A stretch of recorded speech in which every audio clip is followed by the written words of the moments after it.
fans, followers, and fellow fantasy fanatics, to another episode of D20 Questions, where you, the fans, send in questions and I talk into a camera trying to sound smart.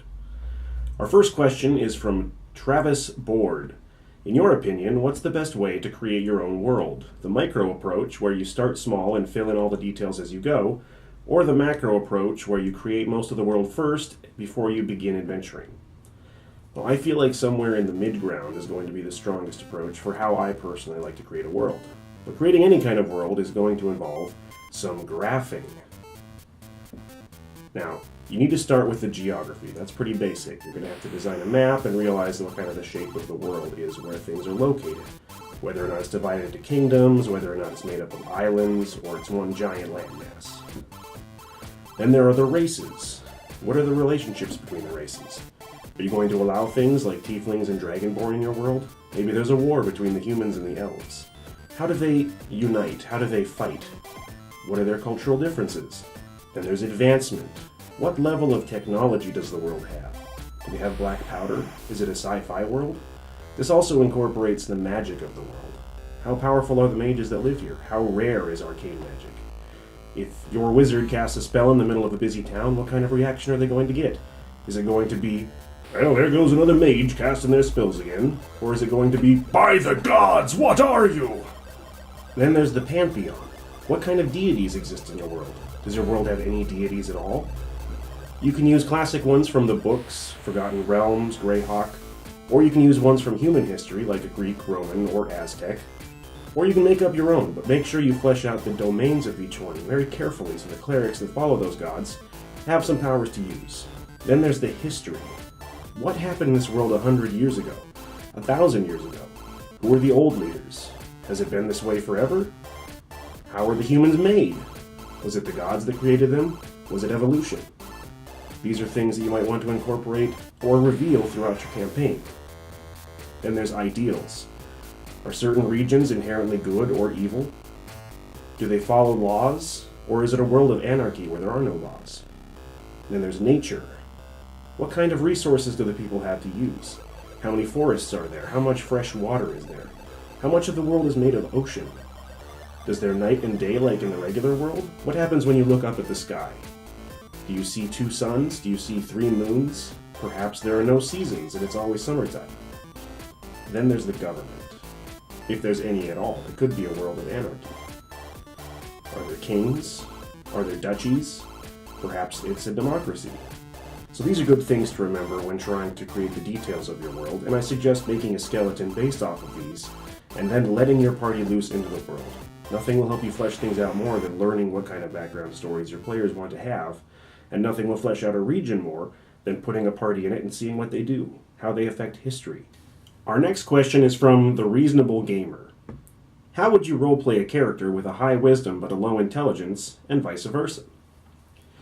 Well, this is a great question, and I love questions that are about role-playing characters, because that's one of my favorite parts of getting to play in games. Now, I'm usually the dungeon master, but when I do get a chance to play a character, I like to put a lot of detail into their personality and mannerisms. I feel like the best way to try to approach this is by giving you a couple of examples of characters from popular media that you might recognize and be able to see patterns in. So for a high wisdom but a low intelligence, I'll start with Disney's Tarzan. Now, he was raised in the wild, so he has an affinity for animals, nature, and survival. He has a very high awareness of human nature. He's able to read body language and detect fear or anger in others, even without a shared language. He's also fearless and very self-sufficient. Now, he's very uneducated, though, and that's not to say that he's stupid, but he doesn't have any understanding of science, history, or technology. He wasn't raised with any kind of resources to study. He doesn't have an education. A fantasy comparison to this would be arcane magic. He would have no understanding of such things being raised how he was. And though he's a very quick learner, so I suppose it's not a perfect example, but the mannerisms are very fitting in what you would want to bring into that kind of character.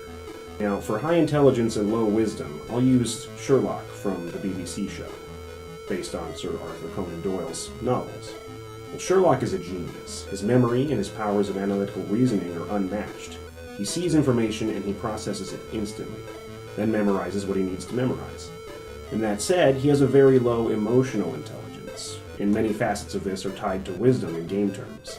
as the emotions of others don't really seem to affect him. He has a hard time picking up on some types of sarcasm and metaphors, and he doesn't really have much understanding of how the world works as far as relating to his fellow man.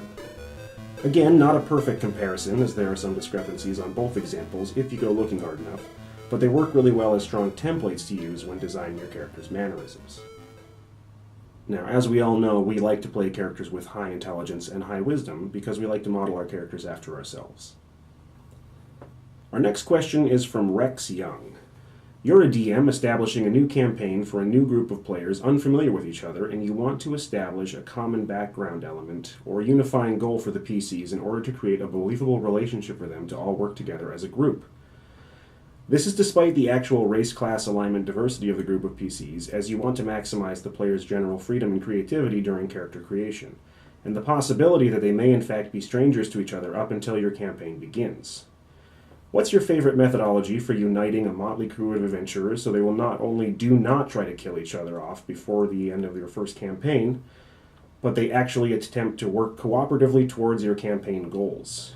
Do you think it's possible to do so without narrowing limits on character creation, or without spoon-feeding players some PC background histories? Sorry if my question sounds elaborate and wordy, but thanks for your feedback. Oh boy, a hypothetical question. But no, this is an excellent question, and I really like the idea of starting a game with a group of complete strangers. Now, perhaps the best way to approach this could be to have everyone submit a background story for their character after you've discussed it with them personally, one-on-one, about what kind of characters they can make and where they could be from. But again, have them post stories anonymously to a blog or forum, as I mentioned in one of my earlier episodes, and have everyone read it. That way they don't know whose character they're reading at the time, and they can kind of get to learn the person as they discover whose character is who when they first meet in person. Another idea is, if you are in fact a group of adult gamers, why have your party meet in a tavern when you yourselves can actually meet in a tavern? Having a kind of out-of-the-gaming room meet and greet could be a great way to get people comfortable with each other. Not to mention that alcohol is a social lubricant, assuming you're old enough to drink it. Or, for bonus points, and you really want to go out on a limb, the people sitting there at the bar could actually be playing their characters at the time, and you, the GM, could give them their first quest. Because as we all know, the only three things that party members do when they're in a tavern is 1. Begin a quest, 2. Get into a bar fight, or 3. Somehow burn the tavern down. I strongly suggest you avoid options 2 or 3 at all costs. Or if you're just not a drinker or you're an underage gamer, you can simply meet at, a burger joint or an arcade, someplace fun and social where you guys can be out in public and discussing things bravely and boldly in front of other people. It really puts you out on the edge of a limb and gets you to trust each other right away. Now I'm going to try to end this segment with something new that I'm going to be calling RPG Rapid Shot, in which I try to answer some very basic mechanical questions that have been submitted as quickly and concisely as possible. Our first question is from Patrick Horseman, who loves to be the centaur of attention. Hey there, Law. I'm DMing a 5th edition campaign and we ran into a rules issue. In the DMG, it states 2 different things about spell scrolls. It says that any creature that can understand a language can use their action to read and therefore use the magic contained on a scroll, whereas later it says that spell scrolls can only be used if the spell is on your class spell list. Your input on this wording would be greatly appreciated. Now, I agree that this is a very, very strange phrasing that they used, because on page 139 it states that any creature that can understand a language can use their action to read and therefore use a magic contained on a scroll. I don't know why they put that in there, but it is a massive red herring as far as how the rules are supposed to work. This is a classic example of rules as written versus rules as intended. But luckily there is one resource you can use that shows very clearly how it does work. On page 200 it says a spell scroll bears the words of a single spell written in a mystical cipher. If the spell is on your class spell list, you can use an action to read the scroll and cast the spell without having to bribe any of the spell's components. Otherwise the scroll is unintelligible. On page 139 it says you have to be able to understand a language in order to do it, and if the scroll is unintelligible, it is a language that you cannot understand. Again, this was a really big curveball for them to throw, and I don't know why they put that first one in, but it is in fact cleared up. Chris has a question about the spell in 5th edition, Find Steed. It gives the options as to what form the steed might take, but it doesn't give you any limits such as hit points, challenge rating, etc. Is there such a limit? It says the steed has an intelligence of 6 or lower and that you can share an instinctive bond that lets you fight as a seamless unit, but it doesn't go into details about what it means by seamless unit.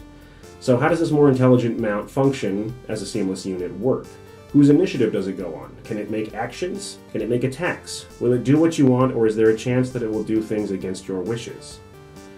Well, now, for the second part of that question, as far as controlling mounts goes, it says pretty clearly on page 198 of the player's handbook that the initiative of a controlled mount changes to match yours when you mount it.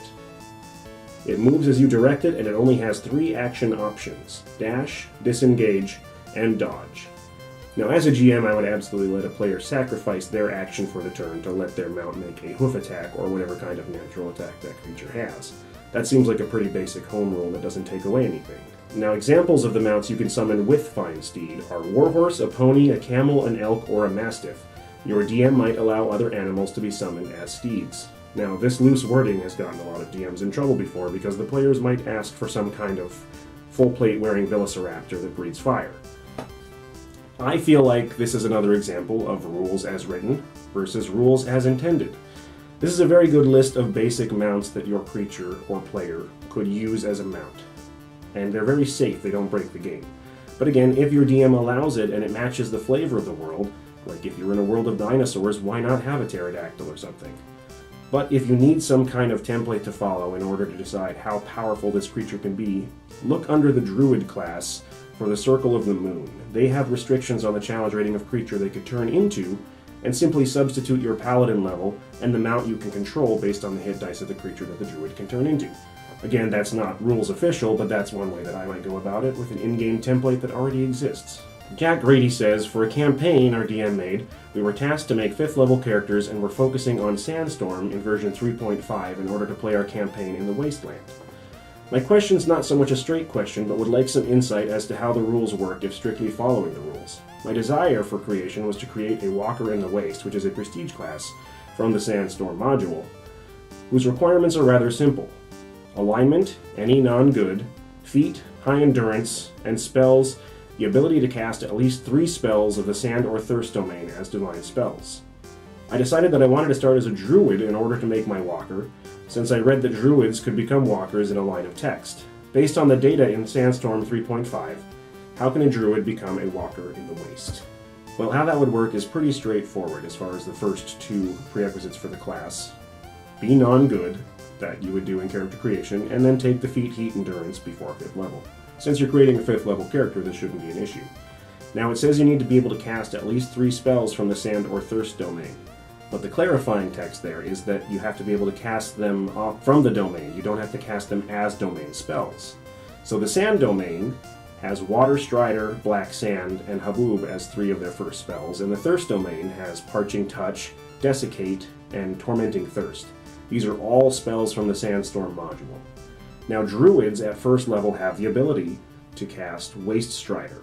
At 2nd level, they have the ability to cast Desiccate, and at 3rd level, they have the ability to cast HABOOB. So your 1st and 3rd level spells you could pick as a druid would be from the Sand domain. You wouldn't be picking them because you have the domain, but they are on the domain list. And your 2nd level spell would be from the Thirst domain, Desiccate. So as long as you have these spells and are able to cast them, then you can go into the Prestige class. Would you be able to start as this Prestige class at 5th level? No, your first level up would have to be at 6th, but at 5th level you could meet all the prerequisites. Well, that wraps up another episode of D20 Questions. I would like to thank all the fans who emailed me in their questions, and I would like to encourage those of you who have not yet to do so. Any question at all, I'm happy to read it, and if it's a good one, I'll definitely put it on the show. The email is d20question@gmail.com, and I'll see you guys on Facebook's D&D Memes page.